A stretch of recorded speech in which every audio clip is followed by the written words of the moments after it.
माझा बिझनेस मला खूप चांगले रिटर्न्स देत आहे, तर मी म्युच्युअल फंडमध्ये का गुंतवणूक करू? फर्स्ट ऑफ ऑल तुमचे अभिनंदन की तुम्ही बिझनेसमध्ये खूप चांगल्या पद्धतीने काम करत आहात.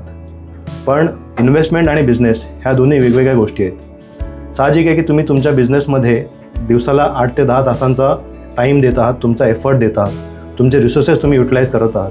त्यामुळे शक्यतो तुमचा बिझनेस आहे तो म्युच्युअल फंडपेक्षा जास्त रिटर्न्स देऊ शकत आहे. पण म्युच्युअल फंड हा एक वेगळा प्रोडक्ट आहे, त्यामुळे बिझनेस आणि इन्व्हेस्टमेंट हे दोन्ही आपण कम्पेअरच करू शकत नाही. म्युच्युअल फंडमध्ये तुम्हाला तुमचा वेळ आणि एफर्ट द्यायचाच नाही आहे. तर म्युच्युअल फंड असा एक प्रोडक्ट आहे की तुम्हाला तुमचाच पैसा तुम्हाला पैसे कमवून देऊ शकतो. त्याशिवाय आता तुम्ही सध्या FD किंवा PPF सारख्याही प्रोडक्टमध्ये गुंतवणूक करत असालच, तर त्याचप्रमाणे म्युच्युअल फंड हा सुद्धा एक प्रोडक्ट आहे की ज्याच्यामध्ये तुम्हाला इन्फ्लेशनला बीट करणारे रिटर्न मिळू शकते. त्याशिवाय तुम्ही जर एखाद्या मोठ्या कॉर्पसपर्यंत जर पोहोचू शकलात म्युच्युअल फंडच्या मार्फत, तर तुम्ही त्याच्यातनं दर महिन्याला पेन्शन घेऊ शकता, ज्याच्यामध्ये तुम्हाला ॲक्टिव्हली कुठलंही काम करण्याची गरज नाही, पण तुम्हाला दर महिन्याला इन्कम येत राहील. सो ह्याच्यामुळे ह्या दोन गोष्टींना कंपेअर करणं माझ्या मते चुकीचं ठरेल. आणि सर्वात महत्त्वाचा मुद्दा असा आहे की तुमचा जो बिझनेस आहे त्याचं जे प्रॉफिट आहे किंवा त्याचं जे इन्कम आहे त्याचा टॅक्स स्लॅब 30% आहे.